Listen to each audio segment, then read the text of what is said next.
इतिहास के कुछ विशेष, कुछ खास, कुछ अति महत्वपूर्ण विषय को लेकर, और वह क्या है?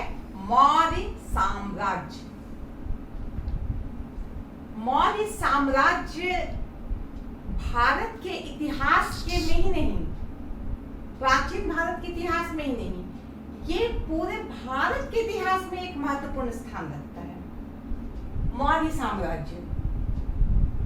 इससे पहले हम 6ठी शताब्दी ईसा पूर्व का इतिहास हम पढ़ रहे थे, जान रहे थे, उसके बारे में हमने अध्ययन किया, और उस समय हमने 16 महाजनपद के बारे में भी पढ़ा। 16 महाजनपद के बारे में जब हमने पढ़ा तो हमने क्या देखा कि 600 ईसा पूर्व भारत में 16 महाजनपद और 10 जनपद थे।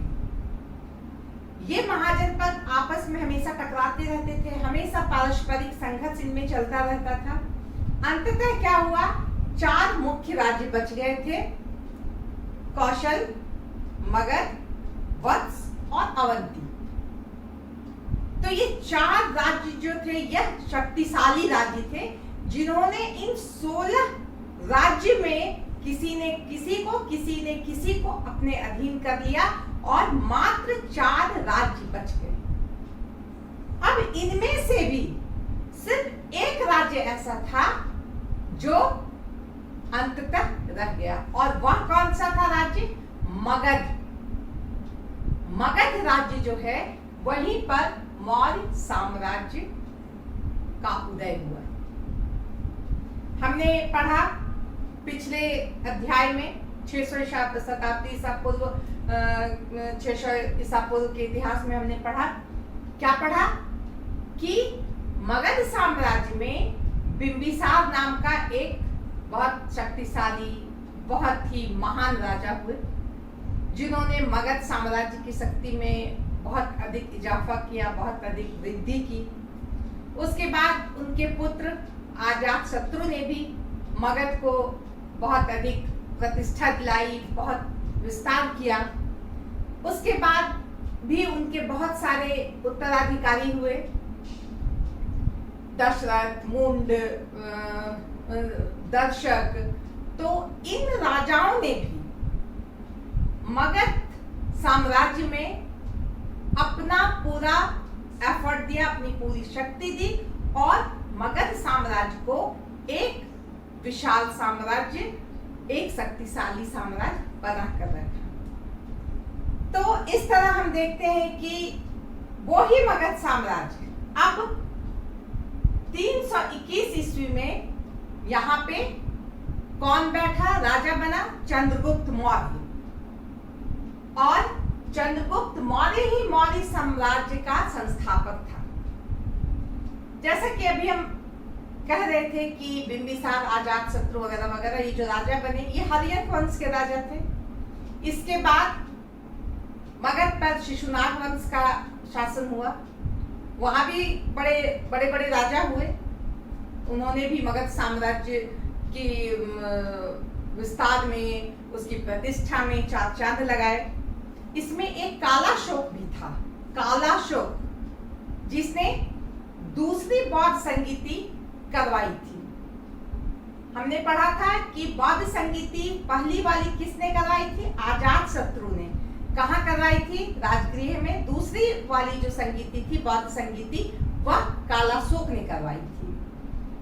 तो इस तरह मगध साम्राज्य एक अपना जगह बनाया हुआ था। इसके बाद नंद वंश की स्थापना हुई वहां पद्मनंद वहां के राजा थे। तो इस तरह हम देख रहे हैं कि मगध साम्राज्य बहुत ही स्मूथली चला आ रहा था, बहुत ही सही तरीके से पूरा राज करता हुआ। उसकी शक्ति जो है एक मिसाल थी। समय बीतता गया और 321 में यहाँ पे मौर्य वंश की स्थापना हुई। लेकिन जब हम ये मौर्य वंश पढ़ते हैं तो हम बात करते हैं चंद्रगुप्त मौर्य ही मौर्य साम्राज्य का प्रथम राजा था या वही संस्थापक था। तो सबसे पहले हमारे मन में ख्याल आता है या जानना चाहते हैं हम कि ये मौर्य कौन थे, मौर्य की उत्पत्ति कहां से आए थे, मौर्य ये किस वंश के थे। क्योंकि हमने देखा हरियंक वंश के वो थे, शिशुनाग वंश के कोई थे, नंद वंश के कौन थे, तो ये किस वंश के थे, ये सवाल उठता है और ये बहुत महत्वपूर्ण सवाल है। तो हम ये कहते हैं कि चंद्रगुप्त मौर्य, इन्हें विभिन्न इतिहासकारों ने, विभिन्न साहित्यकारों ने, विभिन्न पुस्तकों ने, जो पुराने हमारे पुस्तक हैं, पुरानी रचनाएं हैं, उन्होंने सब अलग अलग इनके बारे में कहा। जैसे कि किसी ने कहा कि मौर्य शूद्र थे, वो निम्न कुल के थे, निम्न जाति के थे। तो किसने कहा ये? तो बृहत कथा नाम की जो पुस्तक है उसमें कहा गया कि चंद्रगुप्त जो है वृषल यानी कि निम्न कुल के थे। इसी के आधार पर और भी पुस्तकें लिखी गई जिसमें यह कहा गया कि चंद्रगुप्त निम्न कुल के थे। विष्णु पुराण में भी कहा गया कि यह निम्न कुल के थे। इसके अलावा कुछ लोगों का कहना है कि नंद राजा के यहाँ एक दासी थी मूरा, जिसके पुत्र थे चंद्रगुप्त मौर्य, और अपनी माँ के नाम पर ही उसे मौर्य कहा गया, मौर्य कहा गया। मूरा के बेटे थे इसीलिए उन्हें मौर्य कहा गया। तो इस तरह हम देखते हैं कि कुछ पुस्तकें, विशाखदत्त की मुद्रा राक्षस एक पुस्तक है जिसका आधार बृहत कथा ही है, उसमें भी यही कहा गया कि चंद्रगुप्त जो है शूद्र है। तो वो तो कहेगा ही, क्योंकि बृहत कथा के आधार पर ही मुद्रा राक्षस की रचना हुई थी। तो इस तरह इन्होंने कहा शूद्र है। अब बहुत विद्वानों ने, बहुत पुस्तकों ने, बहुत जो हमारे पास साहित्यिक स्रोत है, उससे हमें क्या पता चलता है कि चंद्रगुप्त क्षत्रिय थे। इसमें सबसे आगे बढ़ करके ये कौन कहता है? बौद्ध साहित्य, महावंश, दीपवंश, दिव्यावदान, इन सब साहित्यों से, बौद्ध साहित्यों से यह पता चलता है कि मौर्य जो थे वह, चंद्रगुप्त मौर्य जो थे वह क्षत्रिय थे। पिपल्ली वन के मौर्य जो राजवंश थे, क्षत्रिय थे वे, और उन्हीं के यहाँ ये उन्हीं के परिवार से थे या उसी वंश के थे। राजपूताना गजेटियर है, वो भी ये कहता है कि चंद्रगुप्त जो है वह क्षत्रिय थे। तो इस तरह से विवाद है कि वो क्या थे, क्या नहीं है। वो शूद्र थे, वो क्षत्रिय थे, क्या थे। तो खैर ये सब बातें जो है हम उस समय के साहित्य पर, उस समय के बहुत सारे इतिहासकार पर, इतिहासकार जस्टिन थे यूनानी साहित्य का इतिहासकार, उन्होंने कहा कि चंद्रगुप्त जो थे वह साधारण कुल के थे। इधर टाड महोदय हैं, उन्होंने कहा कि ये क्षत्रिय थे। तो इस तरह क्षत्रिय शूद्र वो चलता रहा। तो चंद्रगुप्त के बारे में हम यही कह सकते हैं, लेकिन मुख्य रूप से यह निष्कर्ष निकलता है कि चंद्रगुप्त जो है वह पिपल्ली वन के जो मौर्य थे उसी वंश के थे, जो एक क्षत्रिय कुल था। और हमने महाजनपद और जनपद की जब बात की थी तो यह एक जनपद था। तो ये संदेह खत्म हुआ और पता चलता है कि चंद्रगुप्त जो है पिपल्ली वन के मौर्य वंश के थे और एक क्षत्रिय थे। अब हम बात करते हैं मौर्य वंश के इतिहास के स्रोत। यह बहुत ही खास बात है मौर्य वंश को लेकर कि मौर्य वंश के इतिहास को जानने के लिए हमें बहुत सारी सामग्री हमारे पास उपलब्ध है। बहुत सारे साहित्यिक ग्रंथ, बहुत सारे धार्मिक ग्रंथ जो हमें मौर्य वंश के बारे में बहुत कुछ बताता है। हम पहले के इतिहास में अक्सर हम ये पाते हैं कि हमें किसी भी समय के इतिहास को देखने के लिए हमें क्या करना पड़ता था? मुख्य रूप से धार्मिक ग्रंथों पर निर्भर रहना पड़ता था।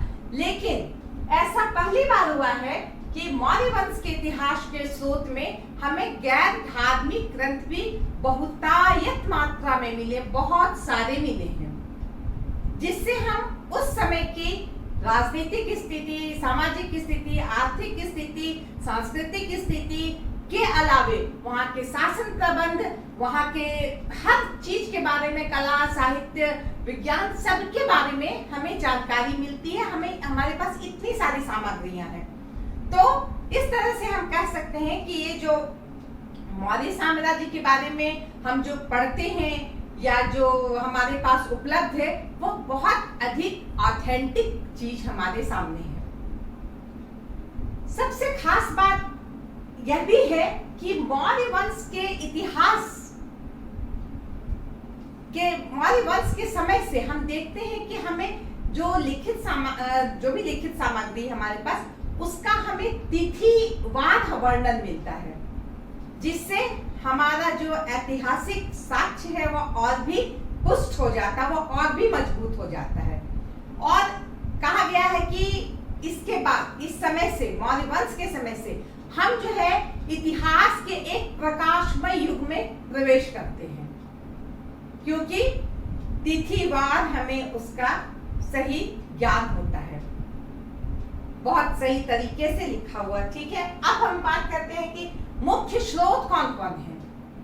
इस समय कौन से ऐसे स्रोत हैं जो हमें मौर्य काल के बारे में जानने में मदद करते हैं। तो सबसे पहले मेगास्थनीज की इंडिका। मेगास्थनीज कौन थे? यूनान के एक व्यक्ति थे, राजदूत थे, जो चंद्रगुप्त मौर्य के दरबार में थे। उन्होंने उस समय के भारत के बारे में, चंद्रगुप्त शासन के बारे में बहुत अच्छा वर्णन किया अपनी पुस्तक इंडिका में।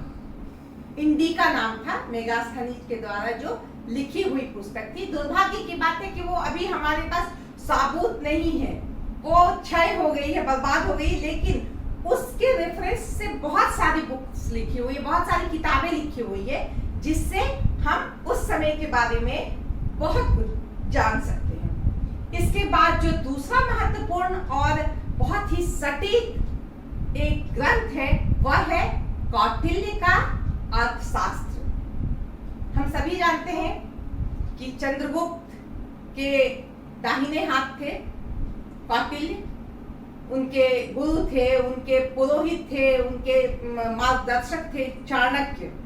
इनका नाम विष्णुगुप्त भी है, कौटिल्य भी है, चाणक्य भी है। इस बात का ध्यान रखिएगा कि जो विष्णुगुप्त है वही कौटिल्य है, वही चाणक्य है। ये एक बहुत बड़े विद्वान थे।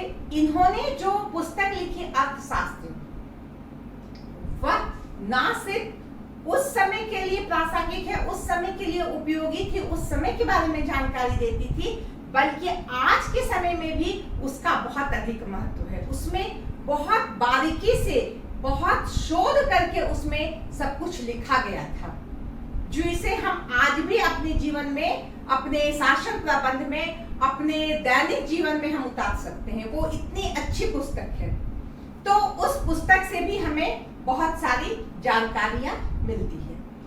इसके अलावा ये सब जितने भी साहित्य हैं, जो भी पुस्तकें हैं, ये कोई धार्मिक साहित्य नहीं थी, ये गैर धार्मिक साहित्य थी।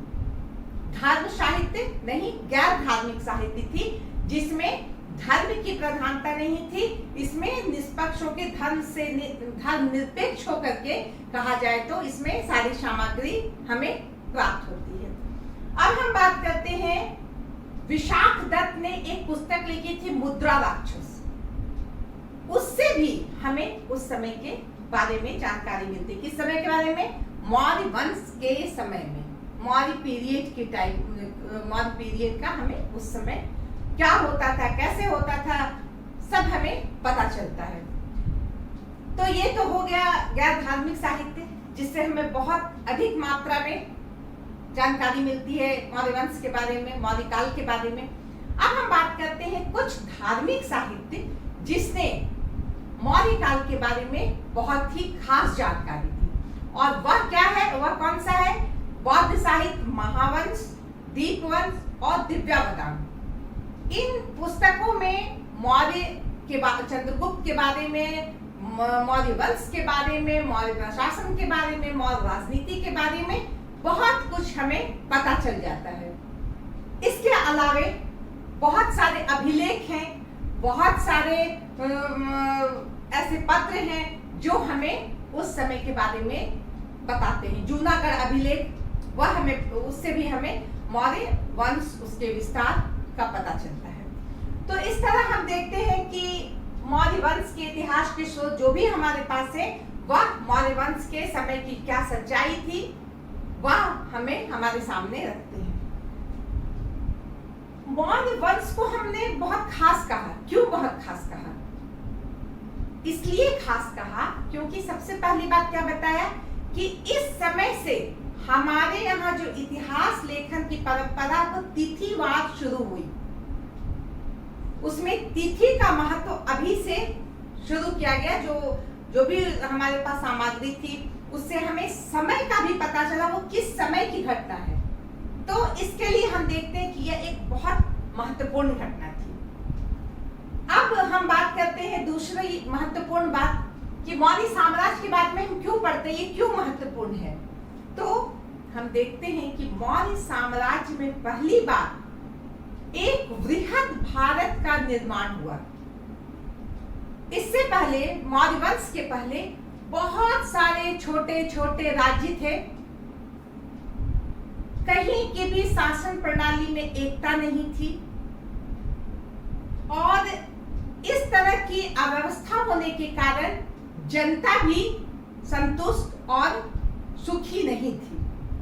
पहली बार चंद्रगुप्त मौर्य ने एक ऐसा शासन प्रबंध, एक साम्राज्य की स्थापना की जिसके अंदर छोटे छोटे सारे राज्य मिलकर के एक शासन के अधीन आ गए।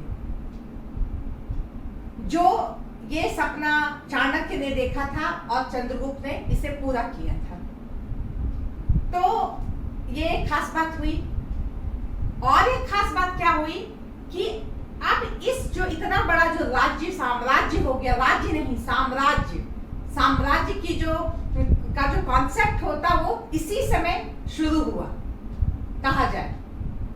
तो इस साम्राज्य में क्या हुआ, हर जगह एक शासन प्रणाली थी, हर जगह एक नियम, एक कर व्यवस्था, एक मुद्रा व्यवस्था, जो भी है सब एक प्रकार की थी। ऐसा नहीं कि यहाँ पे हमारा टैक्स कुछ और है, वहां पे कुछ और है, यहाँ कुछ और मुद्राएं चलती है, उस प्रदेश में कुछ और मुद्राएं चलती, ऐसी बात नहीं थी। पूरे साम्राज्य को 5 भागों में बांट के, शुरू में 4 भागों में बांटा गया था, बाद में 5 भाग में बांट दिया गया। 5 भाग में बांटकर बहुत ही सुचारू ढंग से शासन व्यवस्था लागू की गई। यह पहली बार हुआ था और वो भी कब, 321-22 ईसा पूर्व में, जो बहुत ही वैज्ञानिक तरीके से, बहुत ही ऑथेंटिक तरीके से उसको बनाया गया था। और इस शासन प्रबंध, जो इतनी अच्छी शासन प्रबंध थी, उसका कौन मार्गदर्शक था ऐसा करने वाला, चंद्रगुप्त के चाणक्य। उन्होंने चंद्रगुप्त ने उनकी सलाह से एक बहुत अच्छी शासन व्यवस्था कायम की थी। इसके अलावे और क्या खासियत है? इसके अलावे और खासियत है कि उस समय 320-21 ईसा पूर्व की बात है कि चंद्रगुप्त मौर्य ने बहुत सारे विदेशों से अपना संबंध स्थापित किया। सीरिया से, मिस्र से, मैसेडोनिया से, नेपाल से, इन सारे देशों के राजाओं के साथ एक सांस्कृतिक संबंध, एक कूटनीतिक संबंध स्थापित किया। वहां उन्होंने अपने राजदूत भेजे और उनके राजदूत को अपने यहाँ बुलाया। ये कितनी बड़ी बात है कि इतने साल पहले राजा के द्वारा ये सोच रखना कितनी बड़ी दूरदृष्टि है। तो मौर्य वंश की यह एक बहुत बड़ी खासियत थी और वह भी चंद्रगुप्त मौर्य, जो मौर्य वंश का संस्थापक था, उसके समय में। तो इस तरह हम क्या देखते हैं, पाश्चात्य संस्कृति और भारतीय संस्कृति में जो है एक मेल जोल की जो शुरुआत थी वो शुरू हुई, प्लस वृद्धि भी हुई उसमें। अब और हम पूछे कि और क्या खास बात थी मौर्य साम्राज्य में, क्यों हम मौर्य साम्राज्य को खास करते हैं, तो और एक क्या बात थी, मौर्य साम्राज्य ने धार्मिक और सांस्कृतिक विजय प्राप्त की थी विदेशों में भी। जैसा कि पता है चंद्रगुप्त के बाद अशोक जो राजा बना, वह भी एक बहुत महान शासक था। उसने बहुत विजय तो प्राप्त की उन्होंने, राज्य पे अपने साम्राज्य को बड़ा किया, ये किया वो किया, लेकिन सबसे बड़ी बात थी उन्होंने धर्म को जो है समझा कि मानव धर्म क्या है।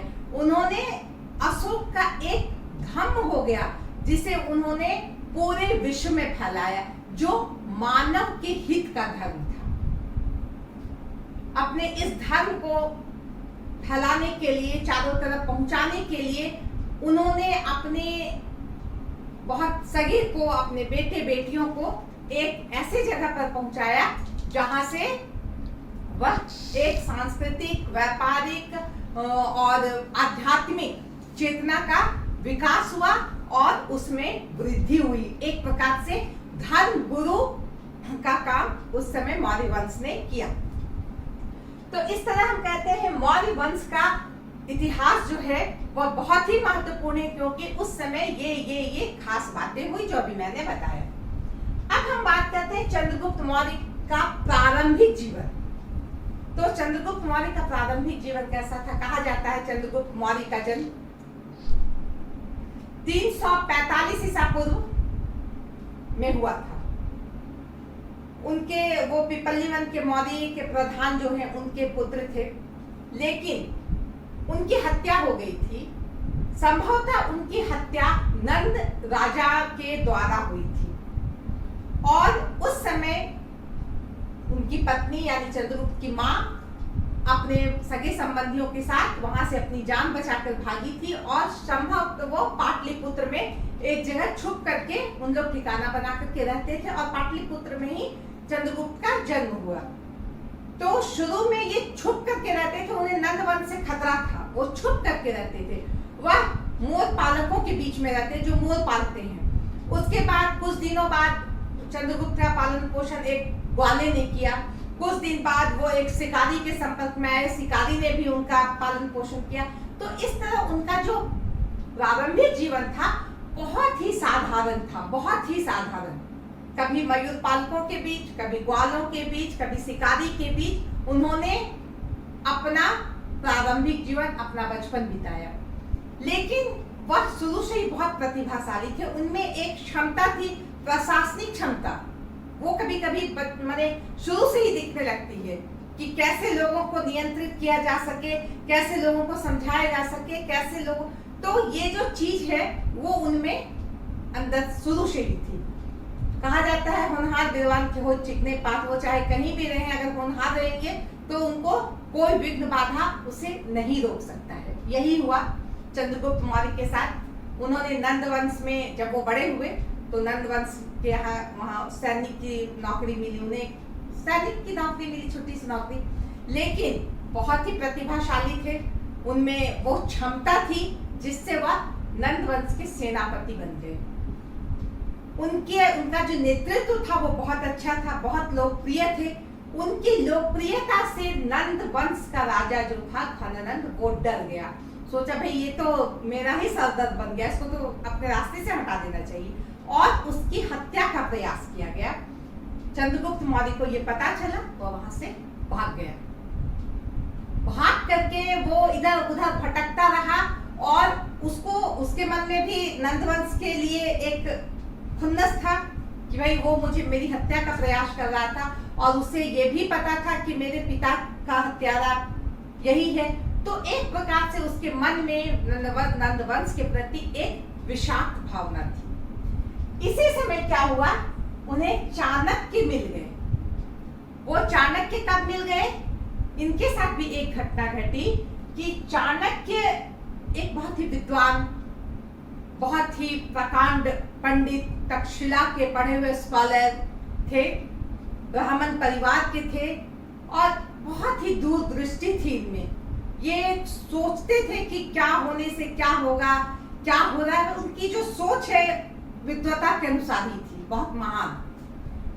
उन्होंने देखा कि जिस समय ये भारत का जो ये उत्तर पश्चिम इलाका है, ये भारत अगर है तो ये जो बहुत बड़ा इलाका था इधर का पूरा अफगानिस्तान, तो ये क्षेत्र जो है यह बहुत ही खतरे में था। क्यों? क्योंकि यहाँ बहुत छोटे छोटे राज्य थे और ये छोटे राज्य हमेशा आपस में लड़ते रहते थे। इनमें किसी तरह की बहुत मेल मिलाप या मजबूती नहीं थी। चाणक्य डरते थे इस बात से कि चूंकि ये उत्तर पश्चिम का जो क्षेत्र है वह कमजोर है और विदेशी आक्रमण की संभावना बनी हुई है। वो नंद राजा के पास गए और नंद राजा को समझाया कि भाई आप ऐसा करो कि उत्तर पश्चिम का सीमा को मजबूत करो, वो कमजोर है, कभी भी बाहर का आक्रमण हो सकता है और हमारा देश खतरे में पड़ सकता है। नंदवंश के जो राजा थे घनानंद ने उनका अपमान किया कि जाओ जाओ जाओ, तुम अपनी शिखा को संभालो। शिखा मतलब वो जो चोटी जो पीछे ब्राह्मण बांधते हैं, उस चोटी को संभालो। तुम ये सब प्रशासन और राज्य और साम्राज्य की बात तुम नहीं समझोगे, तुम क्या जानो, जाओ यहाँ से। उन्हें बहुत ही ज्यादा अपमानित करके उन्हें वहां से भगा दिया गया। अपमानित हो गए तो वो निकले, लेकिन उनके मन में उस नंद वंश के प्रति बहुत ही घृणा हो गई और वह चाहने लगे कि अब जितनी जल्दी हो सके इस नंद वंश का विनाश मैं करके ही छोड़ूंगा। उन्होंने प्रण लिया कि जब तक मैं इस नंद वंश का विनाश नहीं कर दूंगा तब तक अपनी शिखा नहीं खोलूंगा, मैं बांधूंगा। और उन्होंने अपनी शिखा खोल ली। वो जो पीछे जो बाल रहता है, टिक्की जिसको कहते हैं, चुटिया जिसको कहते हैं, उसे उन्होंने खोल ली और यह प्रण लिया कि जब तक नंद वंश का विनाश नहीं होगा तब तक मैं अपनी चुटिया नहीं बांधूंगा। वो भी निकल गए। मैंने जैसा बताया वो एक विद्वान थे, उनकी सोच बहुत गहरी थी। उनकी ये इच्छा थी कि भारत एक मजबूत भारत हो, एक ऐसा भारत जिसके अंदर एक माने दृढ़ शासन हो, एक अच्छा शासन हो, जिससे एक सूत्र में पूरा भारत बंधा रहे। ये नहीं कि एक राज्य यहाँ है, एक राज्य वहां है, यहाँ से वहां लड़ाई हो रहा है, इससे कूटनीतिज्ञता हो रही है, वो सब ना हो। तो ये उनका उद्देश्य था। उनका उद्देश्य नंदवंश का नाश करना और इधर चंद्रगुप्त का भी उद्देश्य नंदवंश का नाश करना। दोनों इत्तेफाक से मिल गए। विंध्याचल क्षेत्र में इत्तेफाक से दोनों मिल गए और दोनों का उद्देश्य एक था। दोनों एक हो गए।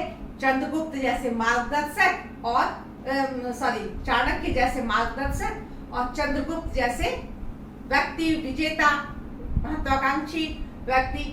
अब इन दोनों ने मिलकर नंद वंश को समाप्त करने के लिए अपना कदम आगे बढ़ाया। सेना तैयार की। उन्होंने बहुत हल्के में ले लिया नंद वंश को और तड़ाक से आक्रमण कर दिया, सीधे केंद्र पे, सीधे सेंटर पे। अब चाहे वो कितना भी कमजोर शासन क्यों ना हो, केंद्र में तो पूरा सिपाही सेना सब तैयार रहता है। टिका नहीं, ये चंद्रगुप्त और चाणक्य की सेना टिकी ही नहीं। तुरंत नंदवंश की सेना द्वारा खदेड़ दिया गया। दोनों अपनी जान बचा करके भागे कि भैया गलती हो गई कि हम लोग सेंटर पे क्यों आक्रमण कर दिए, हमें एकदम केंद्र पे आक्रमण नहीं करना चाहिए था, हमें बुद्धिमानी से काम करना चाहिए था, हमें किनारे किनारे पहले अपने कब्जे में करना चाहिए था, फिर हमें आक्रमण करना चाहिए था। तो इस तरह दोनों निकल गए, दोनों उत्तर की तरफ चले गए। इसी समय क्या हुआ कि उत्तर पश्चिम से सिकंदर का आक्रमण हो चुका था। सिकंदर का आक्रमण हुआ और बहुत सारे छोटे छोटे राज्यों को सिकंदर ने उस पर विजय प्राप्त की। सिकंदर बहुत जल्दी ही लौट गया, लेकिन इन क्षेत्रों में अपने यूनानी प्रतिनिधियों को रख छोड़ा और वो लौट गया। चंद्रगुप्त उसका साथ नहीं दिया, ना उससे लड़ने गया। उससे चंद्रगुप्त को पता था चाणक्य को पता था सिकंदर से मैं लड़ नहीं सकता हूँ, नहीं हमारे पास इतनी सामर्थ्य। वो चुपचाप से उन लोग बैठ के देखा कि देखते हैं क्या होता है। जब सिकंदर लौट गया तब क्या किया चाणक्य और चंद्रगुप्त ने, दोनों ने मिलकर यहाँ के सभी राजाओं को अपने साथ लिया, उनकी सेनाओं को अपने साथ लिया, और ये जितने भी यूनानी छोटे छोटे प्रतिनिधि जो रख के गए थे सबको खदेड़ करके भगा दिया और अपनी स्थिति को इधर मजबूत कर लिया। अब इनके पास बहुत, अब ये मजबूत हो गए थे, यहाँ की सेना हो गई थी, यहाँ के धनाढ़े लोग इनके साथ हो गए थे। इसके बाद चंद्रगुप्त ने पंजाब तक अपना ये किया था, प्रभाव डाला था, इधर सब कुछ को अपने अंदर किए चाणक्य और चंद्रगुप्त ने। और फिर अब सोच समझ के बहुत ही एक सोची समझी तरीके से जो है उन लोगों ने नंदवंश पर आक्रमण किया, और अब की बात नंदवंश के राजा घनानंद को हरा दिया गया, उसे भागना पड़ा और मगध पर चंद्रगुप्त का शासन हो गया। चंद्रगुप्त अपने कब्जे में ले लिया और 321 ईस्वी में चंद्रगुप्त जो है वहां का राजा बन गया, राज सिंहासन उसकी होगी। तो इस तरह हम क्या देखते हैं कि चंद्रगुप्त ने उत्तर पश्चिम के इलाका, पंजाब, ये सबको अपने अधीन कर लिया।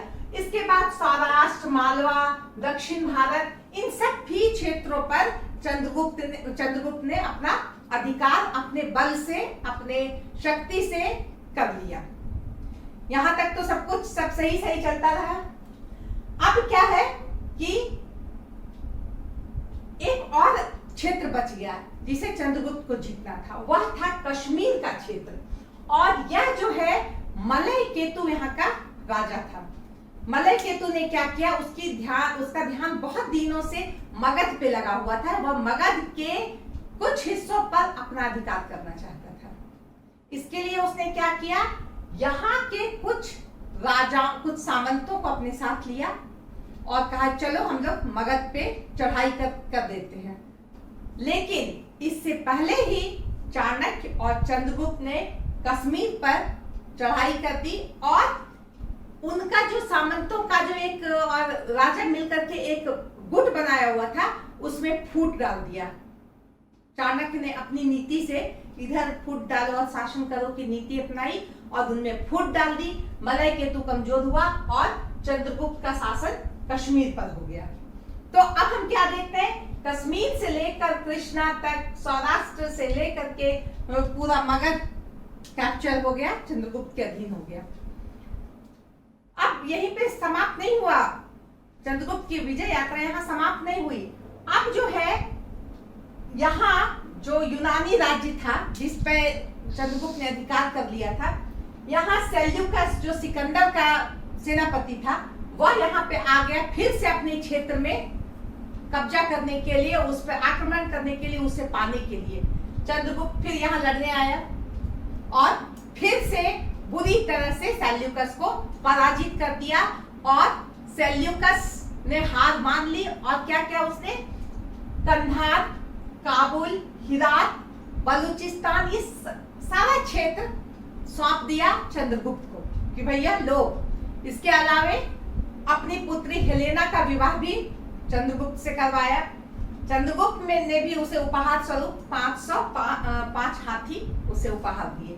तो इस तरह हम कह सकते हैं कि चंद्रगुप्त ने एक विशाल साम्राज्य अपने बल पर और चाणक्य के मार्गदर्शन पर बना लिया और यह मौर्य साम्राज्य पूरे भारतीय इतिहास के लिए एक मील का पत्थर साबित हुआ। आगे इसी वंश के अशोक थे जिन्होंने इस मौर्य वंश की प्रतिष्ठा को और बढ़ाया। तो आज मैं मौर्य साम्राज्य के बारे में सिर्फ इंट्रोडक्शन दे दी थी, ये एक प्रकार का मौर्य वंश का इंट्रोडक्शन था। अगले क्लास में मैं ये बताऊंगी मौर्य साम्राज्य की शासन पद्धति कैसी थी, वह भी बहुत खास थी। उस समय की ईसा के पहले 321-22 में इतनी अच्छी शासन पद्धति, इतनी अच्छी शासन प्रणाली, वह जानने के लिए है, वह हमें जानना चाहिए।